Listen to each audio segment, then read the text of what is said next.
Okay, so I am going to do another Facebook Live today. Thanks for sending in your questions. I'm just going to wait a few seconds to see if people are logged in or are joining in with the session before I get into the meat of it. These things usually take a few minutes to warm up, to liven up. Hope you'll excuse me if I creep towards the screen like this from time to time, because I'll need to read any questions that pop up, and I'm set up from the other side of the room. So this is where I'm gonna talk to you from. So I just need to know that you can hear me. If somebody can give me a thumbs up, let me know whether the volume's all right or not, whether you can hear me on there. Hi, Paul. So, can we hear all right if I'm talking from here? I'm not sure what the microphone picks up like.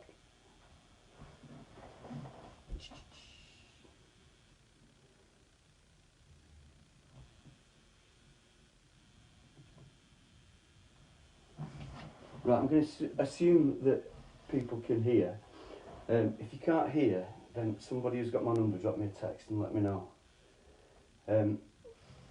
So what I said I'd do today was look at creating a session or a curriculum, and what I'm going to do, rather than, it's not a specific a topic, it's just about how I put a session together, and I accept that there's plenty of different ways of doing things. I'm not saying that my way is best, it just works for me. I like to work in a fairly logical sequence. So I'll cover session building first, because I think there's probably just maybe only one or two questions on that, and I'll probably dip back in and out if it helps people. I will keep creeping my my ugly mug towards the screen every now and again to see if anybody's asking any questions on there, because I can't read it from across the room, and I can, to be honest, I can barely read it from close up these days.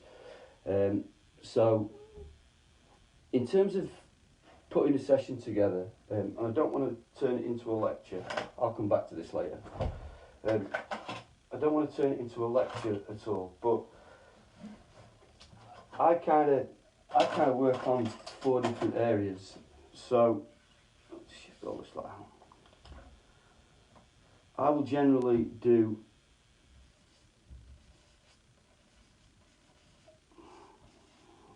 a warm-up. Most of our warm-ups at the club are player-led these days. We do I guess a lot of people will be familiar with a variation of the FIFA 11 Plus warm-up. We have a set warm-up which the kids will do at the start of every session, ideally from off the pitch, while the 2 groups that train before us are still on the pitch.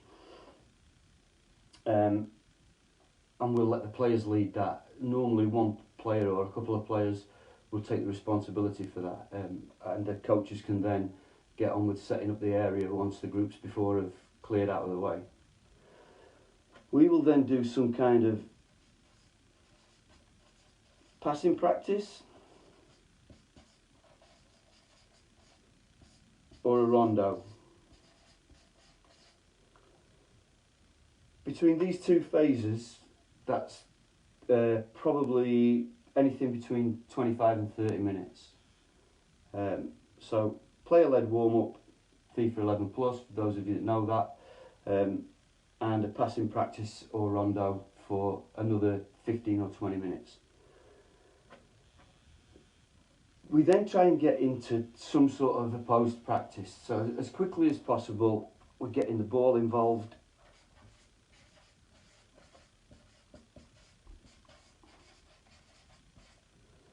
Getting the ball involved and getting players to be able to make decisions in context. So we'll have a theme, and I'll cover themes and topics as we go through. But the opposed practice needs to relate to either the theme of the week. If you like us and you've got 4 training sessions a week, we have an ongoing theme. And again, I'll talk as we go through the next few minutes or so about how different people might be able to adapt practices, curricula, that type of thing. So opposed practice, it might be semi-opposed without goalkeepers, because it may be one of the nights when our goalkeepers are training, doing specialist training with the goalkeeper coaches, or it'll look like a game in some way, shape or form. There may not be a goal at either end, but we use target zones or areas for people to run into, or target players who will obviously rotate in and out of the practice. And then try and take it into some sort of game-related practice.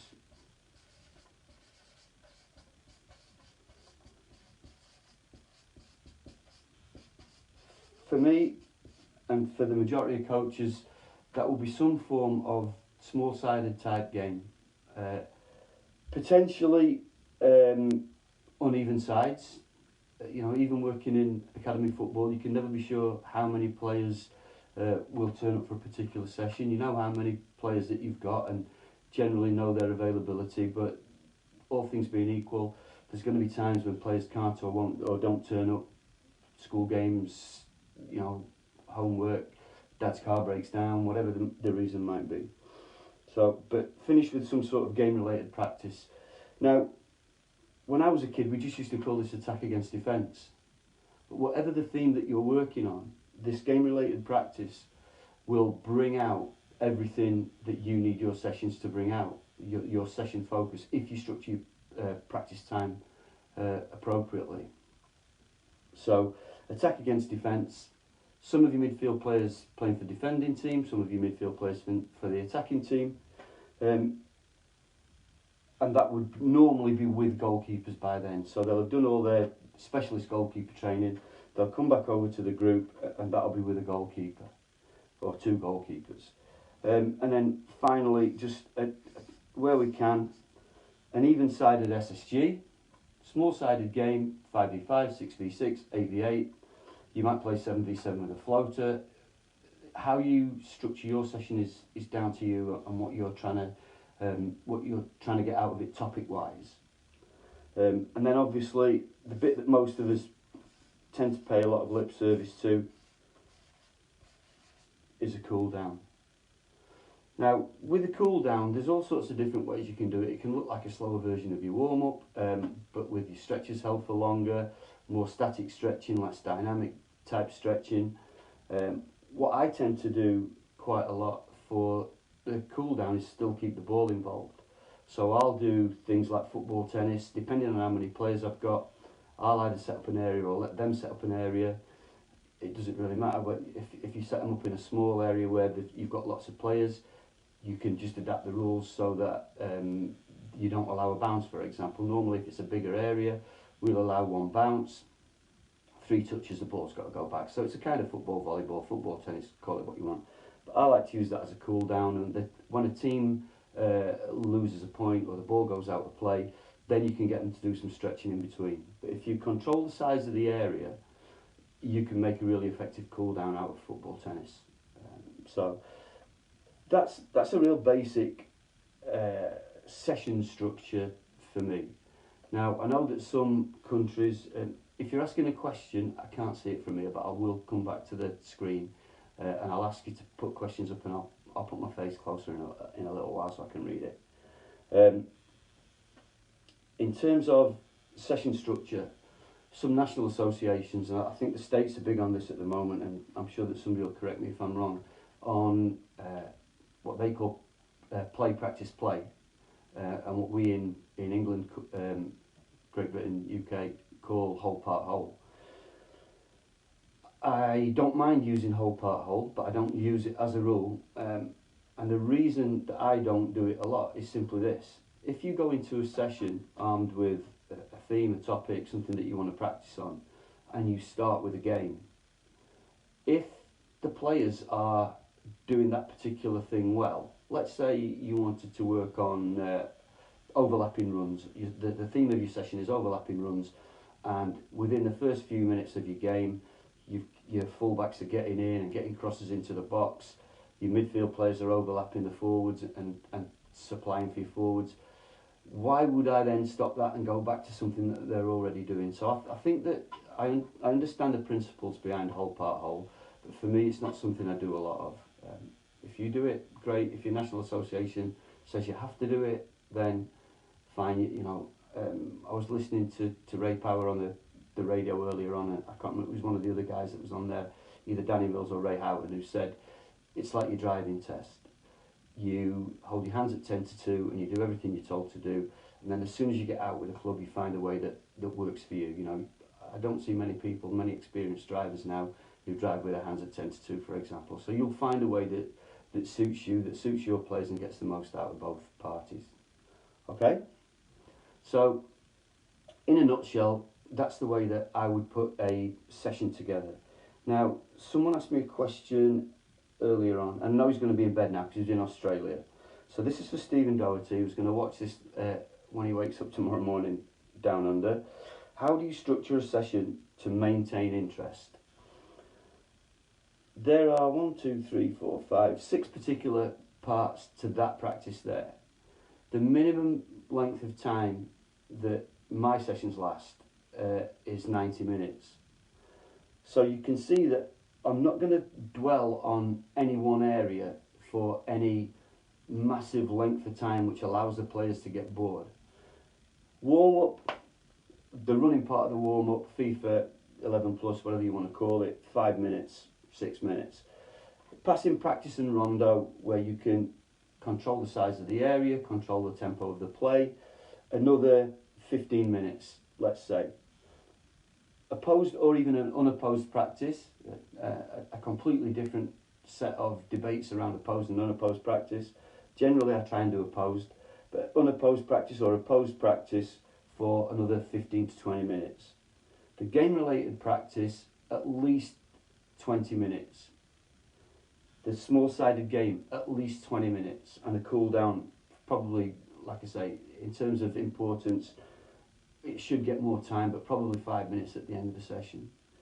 So with 15 or 20 minute chunks, as you can keep the same theme all the way through, but the practice evolves and progresses and steps up and generally ramps up the difficulty for your players.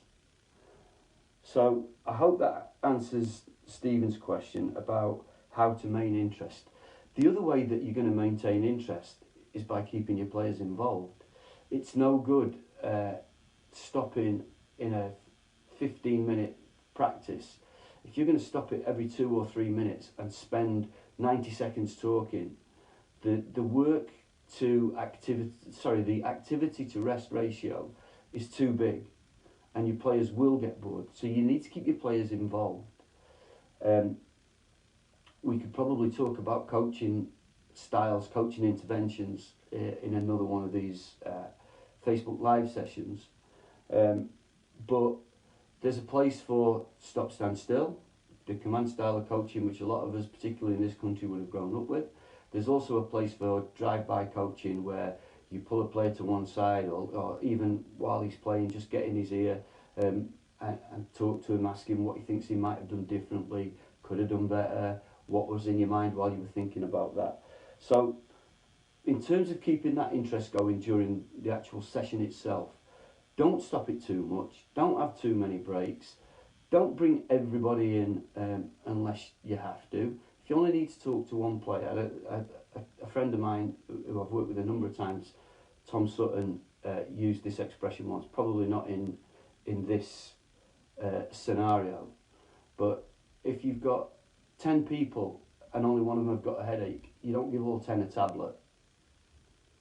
So talk to the one that you need to, when you need to talk to them, and you'll get something out of the session for everyone.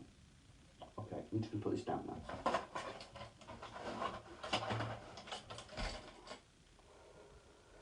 So let me have a quick look over here and see if there's any questions on my screen. None that I can see. Like I said, if I see some questions pop up, I'll need to move closer to the screen to take them. But I'll go through the questions that have been sent in now when I've just had a quick drink of this tea. And hopefully we'll go on to seeing how we would put a curriculum together. and please apologise if I'm apologising in advance if I get any names, pronunciations wrong. I've got the first one is from Feifei Nguyen. What's the first thing to keep in mind when building a curriculum? Okay, if you listen to the Facebook Live, or you watch the Facebook Live that I did the other day, I kept going back to the player. The player is at the centre of everything that you do. So in this case, when you're building a curriculum, it's the team. What does the team need? What are you looking for over the course of your training season? How do you divide the theme and the topic? How much time would I spend on each theme or topic? So we'll look at first of all, how do you divide up the time? The first thing that I would say is that whatever your principles of the game are, it's widely accepted that we've got in possession, out of possession, transition to attack, transition to defend. If you keep those four things at the forefront of your curriculum building, then you will cover, or you should cover, everything that your team needs to know over the course of a season. So in possession, out of possession, and transitions. Transition to attack, transition to defend. They're accepted fairly widely as the four moments in the game. I'm just going to pop my face up there to see what people are asking. Oh, just congratulations on my new book. Thank you, Tim. So, with those four things in mind, defensive and attacking transitions and in and out of possession, we work with a 4-week block of work. We have a 12-week cycle of work and 4-week blocks of work where we do an in-possession week, an out-of-possession week, a transitions week where we do both transition to attack and transition to defend. And then the fourth one for us is a consolidation week, which we give over to the coaches or we give over to the teams to say, right, you know what you've been good or bad or you need to work up over the last month. They'll have played 3 or 4 games during that period of time. That consolidation week is for you. What do you need to do? So we don't give our coaches a session and say, right, I want you to go out and deliver that. We give them the topic and then the coaches are expected to come up with the session. So there's a lot of autonomy in that. We've a number of checks and balances in place with people who oversee the sessions to make sure that the coaches stay on track and deliver what they're doing.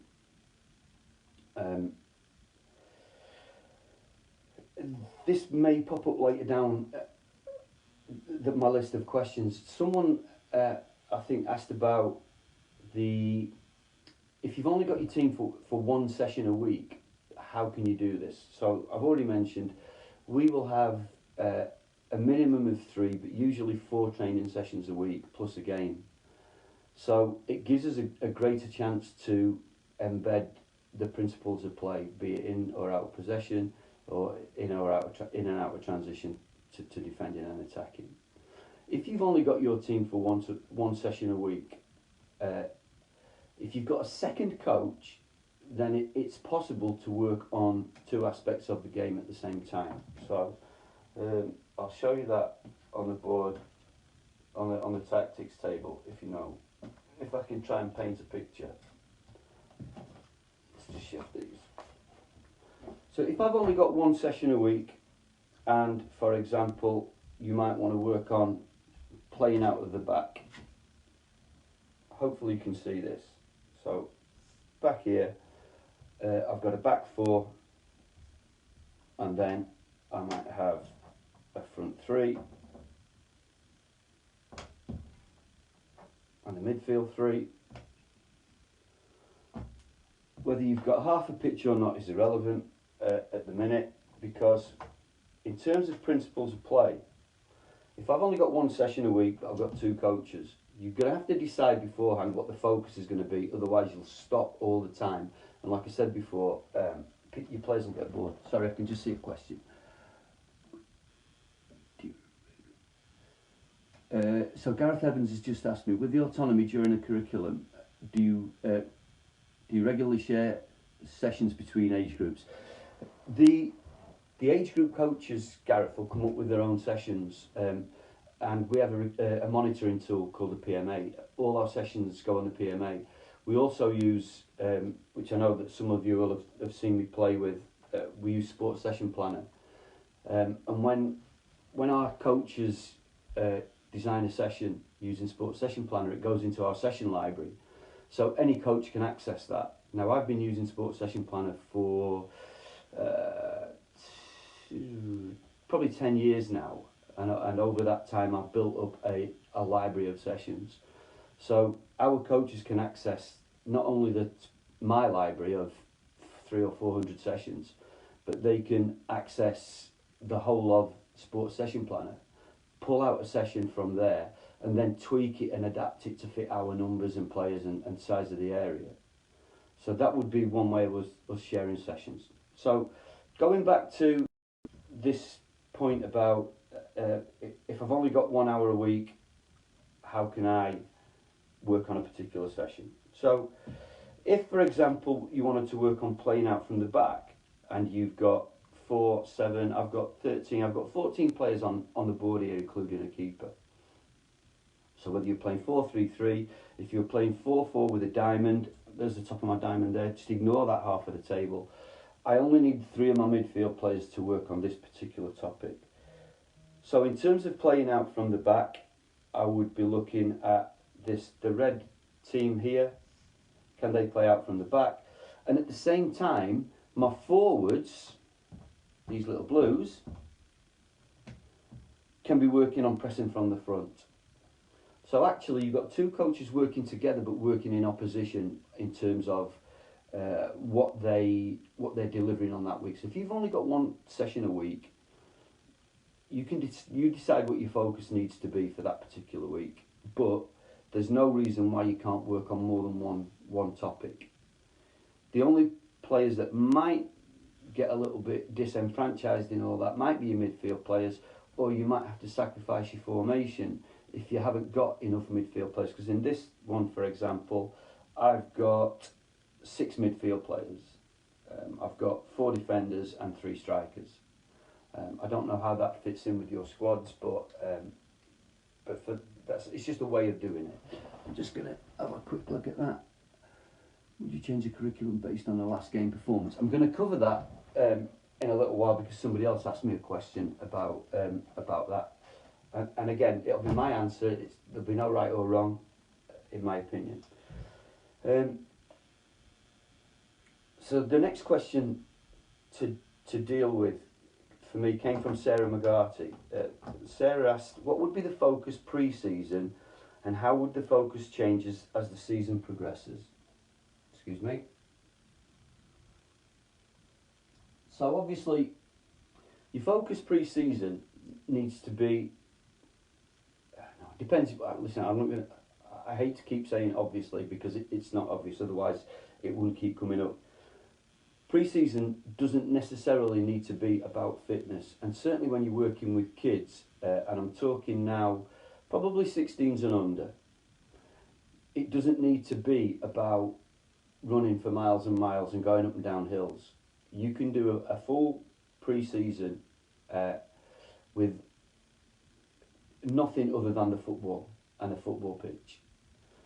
By adjusting the type of session you do, by adjusting the size of the area, by adjusting all sorts of different constraints, you can get some really good fitness returns by playing football. And that's what your players are there for.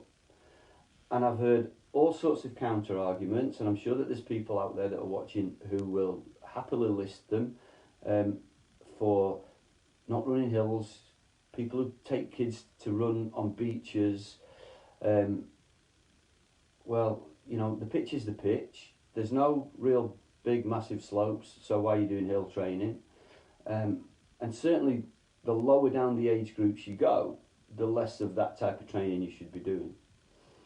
In terms of bodyweight exercises, yep, okay, absolutely no issue with that. You know, again, those that know my background, I was a physical training instructor in the army, so I could take people on a real good old-fashioned run up those hills, do these press-ups, do these pull-ups, do these exercises, no question at all. But the difference between me doing it and some of you guys doing it is that I understand and I know what effects exercise has on the body.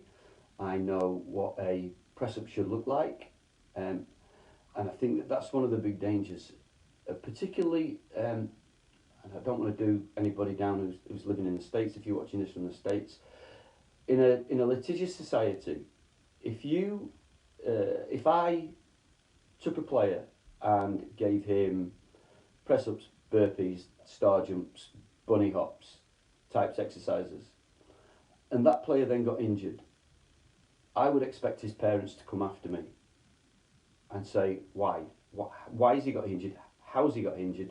Why are you doing that? I'm bringing him to you to play football. So for me, working with a grassroots team with youngsters, I think that unless you really know what you're doing and unless you've got qualifications to back it up, then you should really focus on playing football. And as I say, by adjusting the constraints, you can do things around the football pitch without a ball, sure. So, a real simple running one, which I'll show you. You need to start there with 2 players, one there. You could do it in pairs, it really doesn't matter. 2 there. And you can even adjust this and do it with the ball, so ignore everything in the middle of the table. You'll have all seen this, I'm sure that some of you have done it, some like it, some don't, some hate it. Half a pitch, he runs from there to there, that sets him off. He runs from there to there, that sets him off. That's a simple running, and it's pretty much football related. Okay, it's straight lines, there's no change of direction, but in terms of building some sort of aerobic fitness, it's got its benefits, okay? Not a problem. Even better if you give the kid a ball, and he now runs with the ball. Can get to a point where he passes the ball to the player who's next in line to go, and that player can take the ball, and so on and so forth. And you can do that with 2 balls, start one in each corner. You can do it with 4 balls, start one in each corner. It's really not an issue if you're going to do that type of practice. But if you think about game design, if you think about practice design, little things like, so imagine that, I don't know how well you can see this half of the pitch. If I set up, so these red discs around the outside down here now are little cones. You put a ball on top of each of these 6 markers here. You have 1 ball on the pitch, and we're playing a small-sided game. Every time the ball goes out of play, off the pitch, the player who kicked it out has to go and and get the ball back. Meanwhile, the team who didn't kick the ball out can take any other ball and carry on the game. If I remember, if somebody reminds me later, I can drop this session onto the comments at the bottom and you'll see what I mean. A 6 or an 8 ball game. So you're getting all sorts of returns now. The kids are still playing football. The kid who kicked it out has gone to probably sprint and get the ball back. He has to retrieve the ball and put it on the only empty cone. There'll only be 1 empty cone around the pitch. While all that's going on, retrieving the ball, fetching it back, his team are playing a man down. So your teams are now starting to experience playing numbers up. And then there's a sense of urgency, teamwork, camaraderie, communication, people telling him which one's the empty cone, where to run to, etc. etc. So lots and lots of ways of adapting games to get fitness returns. So Sarah, my challenge to you and to other coaches is really to do as much of pre-season as you can with a football. Don't have them running laps. Don't, if you haven't got the expertise, give kids exercises that you don't know what they should look like. Like I say, people say, yeah, but the kids enjoy it and blah, blah, blah. But yeah, but they enjoy playing football as well. That's why they come. If they want to do exercises, they can go to a gym club or a fitness class. I think that as much of pre-season, if you like, should be about establishing a style of play for your team, a game model. What is your team going to look like once the season kicks off? You can't do that if they're going to run up and down hills all day long. So get them playing football, use some fitness-based game sessions, but always finish with a game that is going to replicate your playing style. The next question came from Paul Hockley. Paul said, when building a curriculum, what are the main objectives you're trying to achieve? So, what I'd be trying to achieve is a consistent game style.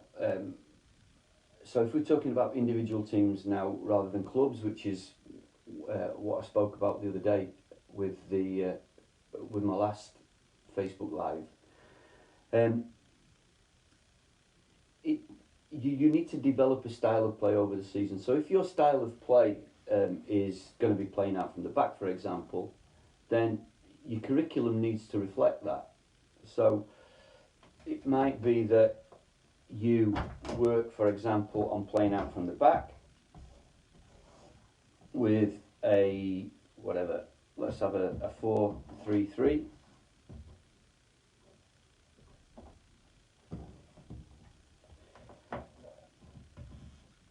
Your curriculum over the course of the season should look at making sure that these players know what playing out from the back looks like to you.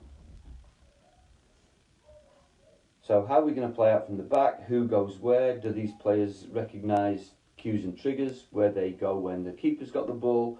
Where do they go when the centre-back's got the ball? So the left-sided centre-back's got the ball.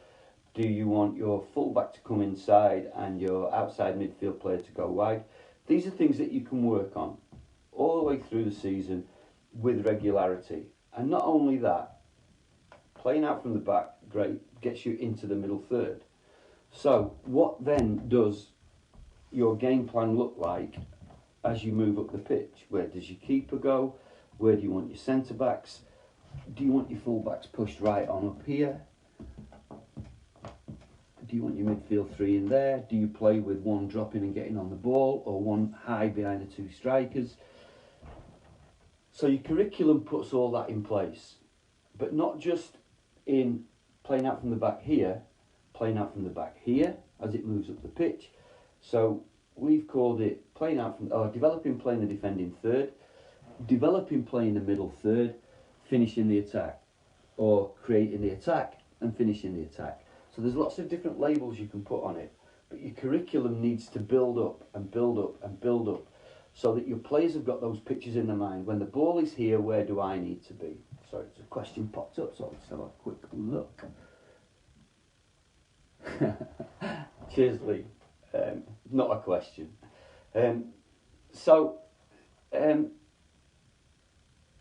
Once you've got that game model, you've got that idea and that style of play.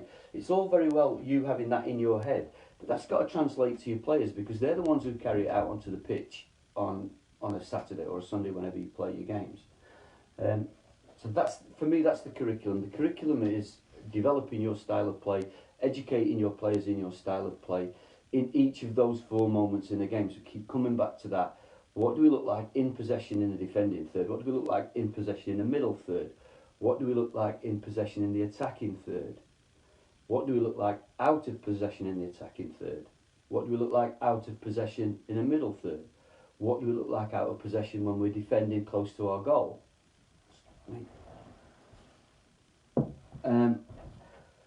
So they're all the different parts of your curriculum. What you put in there then is really up to you, but you've got to know then what that looks like. So I think I might have touched on this already, Paul. So the second part of Paul Hockley's question was, if you only have an hour a week, how would you build a suitable curriculum? Well, I would still build it the same way. I would have, over the course of a month, with 1 training session and 1 game a week, I would have an in-possession session or an in-possession week, an out-of-possession week, transitions to attack week and a transitions to defend week, and I'd forget about the consolidation week that I spoke about at the start. Or you could keep the consolidation week and have a transitions week where you work on both in the same session. But time is a limiting factor, and I get that for grassroots clubs, for clubs who don't get together that often. It might be teams that play JPL, for example, over here, where kids are playing in a number of different teams, and there's a danger there as well that for kids who play in a number of teams, if they're having to try and learn 2 or 3 different coaches, different styles of play, different methodologies, it can be really, really confusing, really, really difficult for the kids. So you've got to keep it as simple as possible. Sorry, every time I see a long bar pop up, I just need to question. Oh, that's Paul. The curriculum is making sure we know our roles and responsibilities for all phases of the game. Absolutely, 100% right. That is what the curriculum does. It models your gameplay. It says that when we're here, this is what we look like. And that way, you'll develop an identity, your team will develop a style of play that they're comfortable with. And it repeats, you don't need to reinvent the wheel week after week after week after week after week. Other than the fact that sometimes kids get bored doing the same passing session, kids need repetition. It's easy for me if I've got my kids for 4 sessions a week, because I can do that repetition over the course of the week. If you're going to jump from in possession to out of possession, at some point you've got to try and go back and revisit, because your kids need to get it. So certainly on a 4-week continuous cycle, you'll keep coming back to those same principles of play. This was a question that came to me on Twitter from Calps. Following on from the 4-2-3-1, this was a session that I did a couple of weeks ago on playing tactically with a 4-2-3-1. What block of sessions would you put together, starting in possession through to out of possession, defending from the front? So you've kind of answered your own question there in some ways, because depending on where we are in our syllabus, if we're working on playing out from the back or developing play from the defensive third, then I would put on possession sessions, but which have an element of there's got to be a point to it. So it's not playing out from the back, setting the target of getting the ball out over the halfway line, for example. It's too simplistic, because I could get the ball, out to the fullback here. I could put a target player on the halfway line, and he could launch it. And I as a coach, I've got no comeback, because we're trying to play out from the back, which is fine. Playing out from the back is more than just short, intricate build-up passes. The pass that breaks a line to get us further up the pitch is an effective pass. So again, your game plan, your style of play will really dictate on what playing out from the back looks like to you. Let me just check these questions again. How demanding are you on age group coaches to make sure the curriculum is adhered to? Yep, I'll touch on that. I flip players around, so left back and left midfield, so that each has a greater understanding of positioning. Good. That's a really good point that Scott Patterson's just made about players playing in different positions. We have this thing in our academy where when the players first move up to playing 11-a-side football, I'm just going to put in a 4-3-3, for example.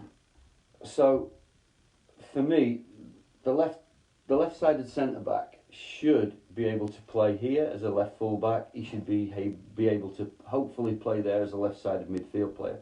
So as an under-13 who's playing in his first season of 11-a-side football, I would look for him to play in an area of the pitch rather than a particular position, and move him around those 3 positions as the season develops. That way, he'll get an idea of where he's more comfortable, and we'll get an idea of where he's more effective. Okay, so that's a really good point. and also by doing that, and I've mentioned this before about roles and responsibilities. For all the formations that we teach, I produce a roles and responsibilities sheet, which we send out to all the players and their parents, so the kids get an understanding of what's expected of them. 3 or 4 things in possession, 3 or 4 things out of possession, which we feel are key to that particular position. And it's important that they don't just understand their little bit, but he understands his little bit as well, so that they start to develop those little unit relationships in and amongst the team. There's a few questions coming in now, so again, I'll just keep popping up and making sure that I can read what we're saying. Yeah, again, so Scott said about flipping them around positions during a session. That's absolutely fine, that wouldn't be a problem. Would we let the parents know what the syllabus is for each week or period? Yeah, absolutely. Again, I've said that we use the PMA, and we produce sessions. The sessions will go on in advance, and people can look at them if they want to. We don't have our syllabus displayed on a notice board or anything like that. So, but certainly the players at the start of each week will be told, right, so this week we're working on. If the parents ask, then fine, we'll tell them. Or if they ask the kids, fine, we'll tell them, it's not an issue. We don't hide that information. It's really important, as I've said on different Facebook Lives already, that we're really open and honest, and we really engage with our parents where we can, so that everybody knows what we're doing. I've got to find a way of doing this better. Paul Toy, my old coaching buddy from Rotherham United. How would this affect players having to play out of position due to injuries, etc.? It can have an effect on players. What we quite often do, particularly if we think players can cope with it, is we'll move one up who plays in that position from a different age group. So, for example, for a long period of time this year with my under-16s, I've had no left back. We only had one left back in the squad. We had another kid who played left back, but he'd been out with a really serious injury for almost 18 months.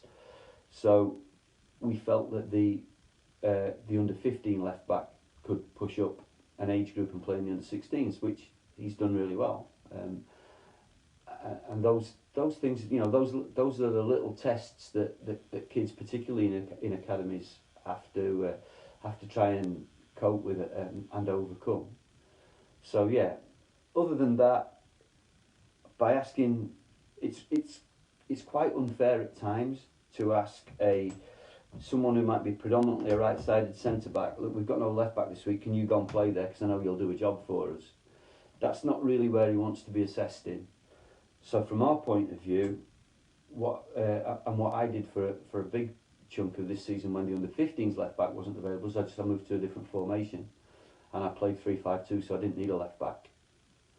And although the other age groups were all playing the same formation, I think that it's sometimes a little bit different with the under-16s because the under-16 season over here, apologies if you understand this already, will start in September, but by the end of December we have to make a decision on which players are going to be offered scholarships, or they have to be released to give them a fair opportunity to go elsewhere or concentrate on other things.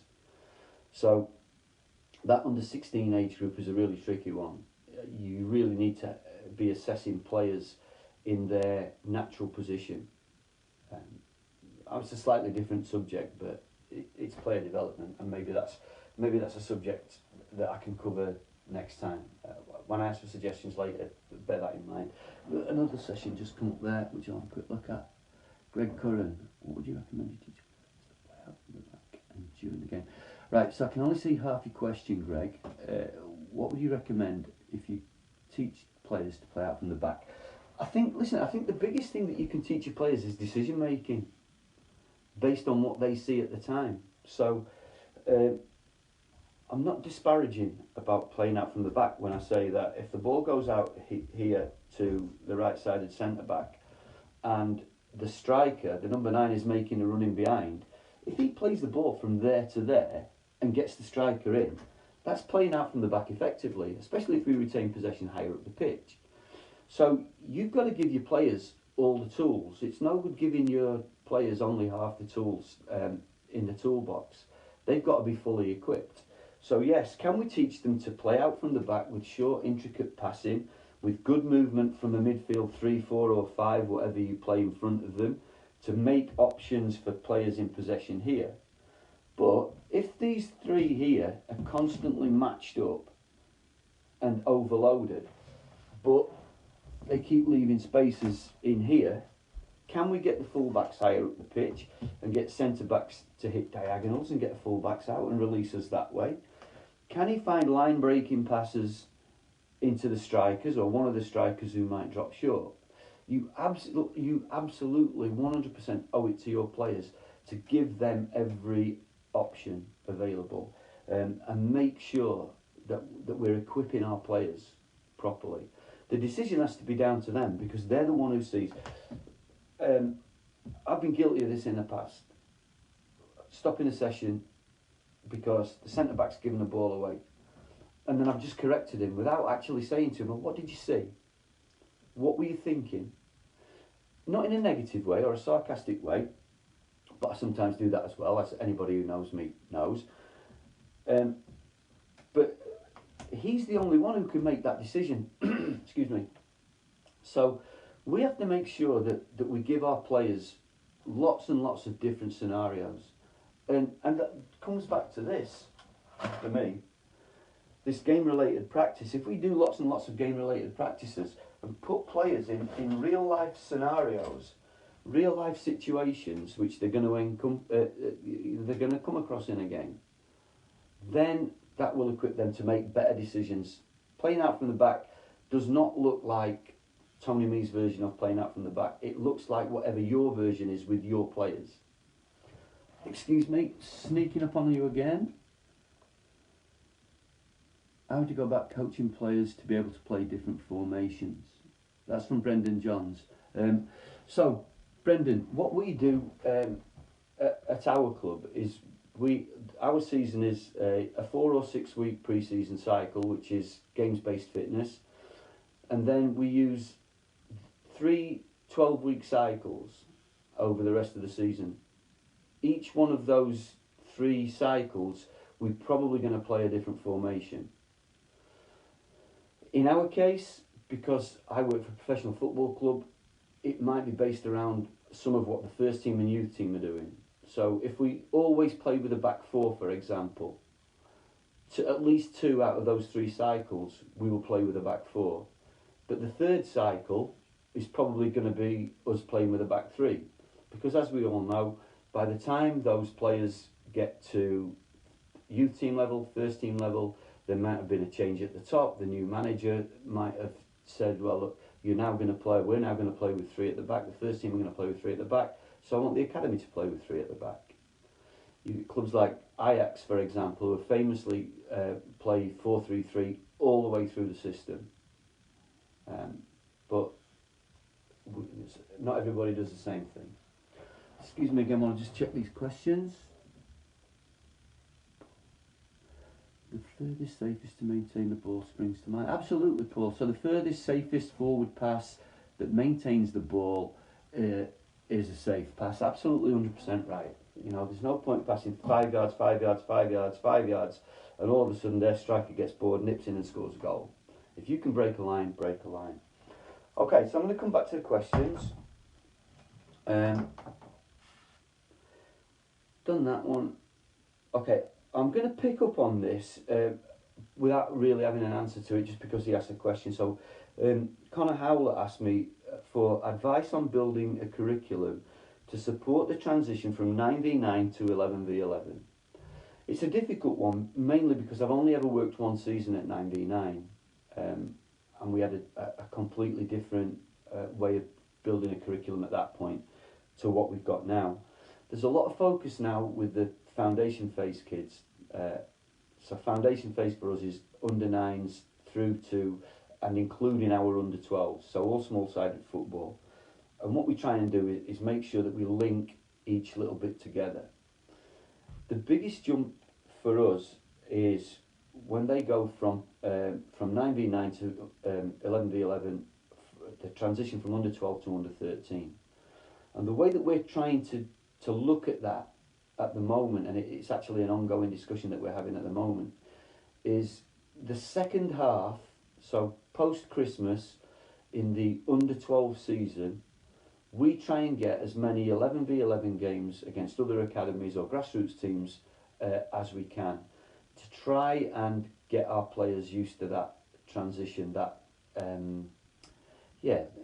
that different feeling that you get with the bigger pitch, slightly bigger goals, two more players on the pitch, less emphasis, if you like, on the individual side of the game, but without taking that away from kids.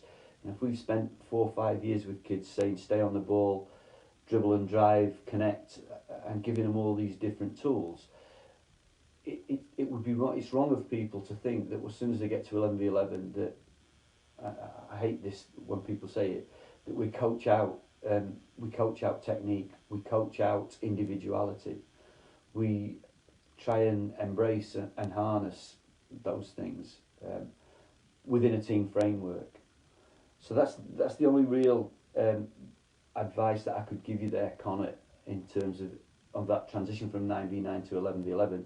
Is I'm not sure what level you're working or playing at with your boys or girls, but try and get some 11v11 games in if you can. Some friendlies where you can work on those additional tactical concepts that are going to come into the game once you start playing 11 aside.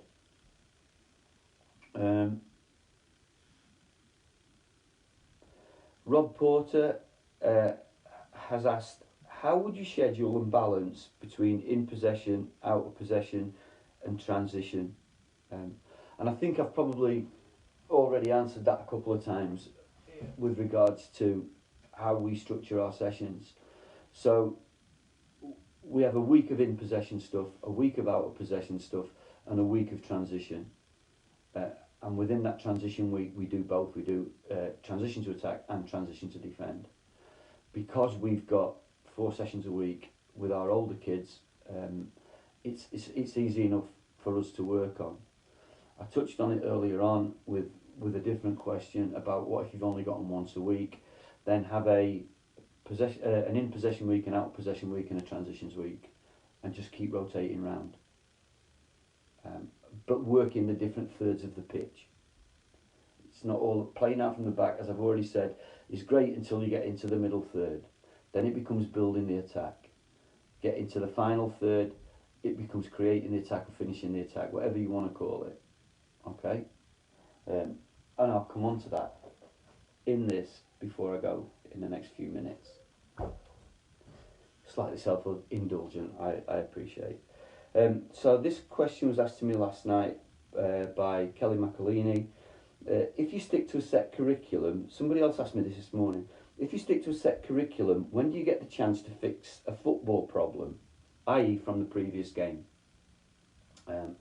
She then went on to say, or he went on to say, apologies because I don't know which, FFA, which is Football Federation Australia, wants a fixed philosophy. Does it run the risk of producing clones? I don't think it does. I don't think any curriculum runs that risk. Because this was, someone else asked me this at the start of the Facebook Live broadcast. If you've got your team for, I would say, at least 2 sessions a week, then if you're really that bothered about something that's already happened, then you've got an opportunity to dedicate part of one of those sessions to fixing a football problem. If you are development orientated, the result on Sunday that's now gone, you can't do anything about. So you can talk about it, you can analyse it, but can you fix it? Not really, because it's already broken.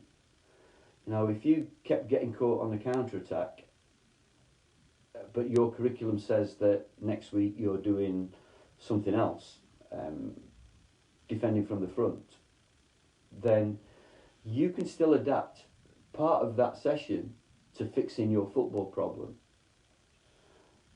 But I don't think that we should get into the habit of looking backwards. I think you need to get into the habit of development being a forward-looking thing. Ooh. Chaz Jackson, what an interesting question. In under 14s, how much time should we spend on set pieces? Okay, set pieces are an important part of the game, but in practice terms, they involve very few people, and even if you do it where, let's say you're doing free kicks, for example, you can work on your attacking players doing certain things, but your defending players can be the wall, so they're working on defending things. But actually, some of your defenders for your attacking set pieces are going to go up because they're good headers or big lads or whatever way you want to look at it. So I would be cautious in a development environment of spending too much time on set pieces. The way that we do it is we probably on a Saturday morning we have a 90-minute training session, and it splits into 3 areas. We do a finishing practice for say 25 minutes. We do individual learning plans, and we do a phase of play. So within that phase of play, which is basically attack against defence, we will then maybe throw in, right, the ball's over here, you've got a free kick, set up. Now we have set piece templates which go on the wall before a game, and what I ask my players to do is it's hollow circles. Go and put your initials on the job that you want to do. So it might be front post space, it might be marking inside the post, for example. If the player puts his initials in there, he knows that's his job. If he then doesn't do that job and we concede a goal because we didn't have anybody in a front post space, for example, we know who to, for want of a better expression, point the finger at. You said that was your job, you didn't do it, therefore that was the end result. But then let's just move on. So yeah, have a bit of organisation, have a bit of structure so that players know what's expected of them when you've got an attacking free kick, when you are defending corners, for example. But I wouldn't get too bogged down with it. I think there's more important areas of the game that you need to work on.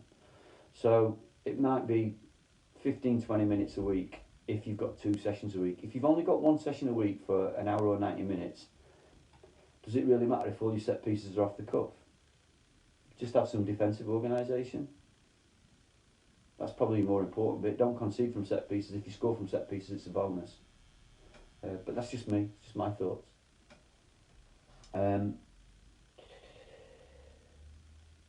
So hopefully that's answered Kelly's question, and whoever it was that asked it at the start, apologies for not remembering. And I think that's it. Stephen Doherty was the only other question that I had down. I picked that up right at the beginning of the game. There's somebody popping up there.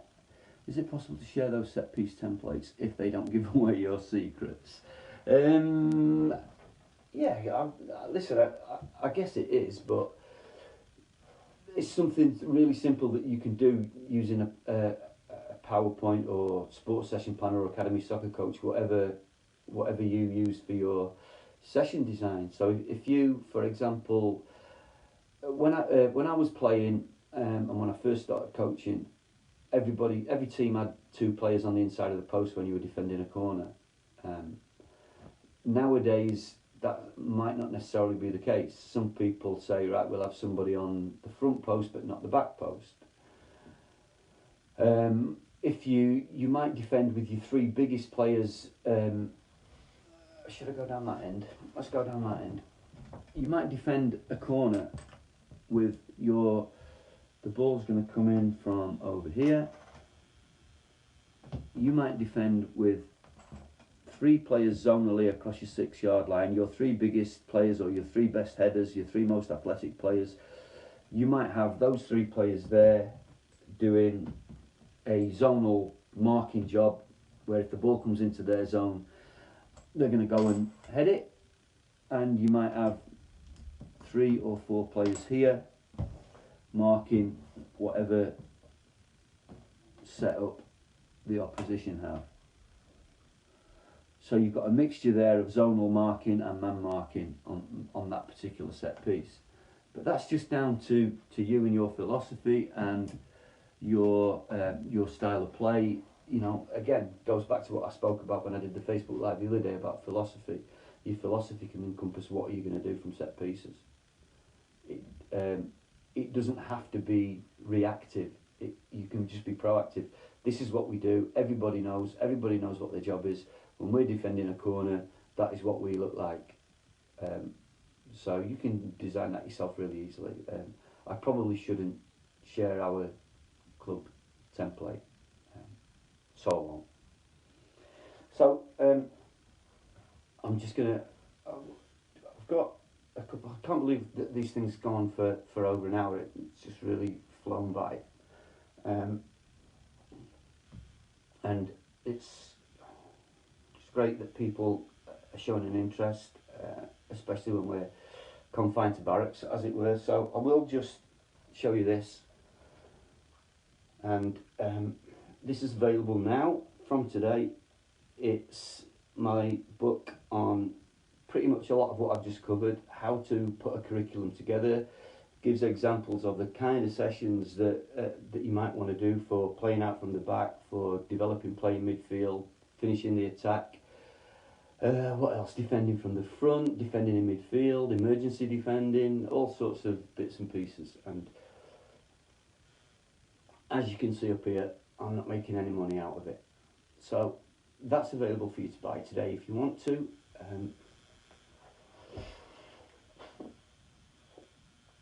And that's it really.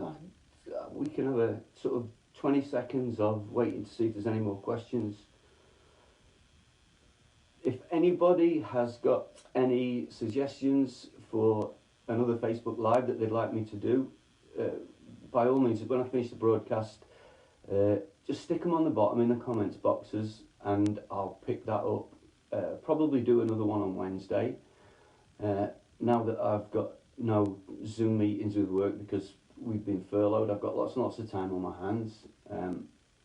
The grass only needs cutting so many times.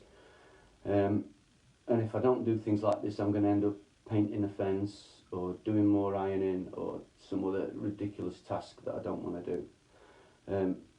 So I'll keep going. I'll keep needing your questions. And like I say, I think that's probably as much as I can do on curriculum building for now. Like I say, the book's available through Benny and Kearney. I'd appreciate it if you're going to buy the book, and I realise that's really difficult at the moment for a lot of people. Try and get it through the Benny and Kearney website because more of the money goes towards the charity. If you buy it through Amazon, that's great.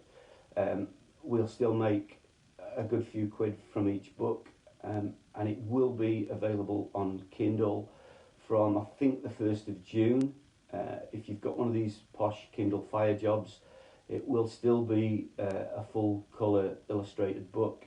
If you've got the normal ones or the boring ones like me, the paper whites, then the images will be in grayscale.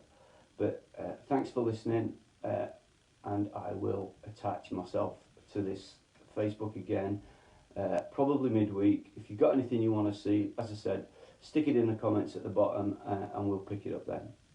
Okay, thanks for listening, thanks for watching, and thanks for taking part. Cheers everyone.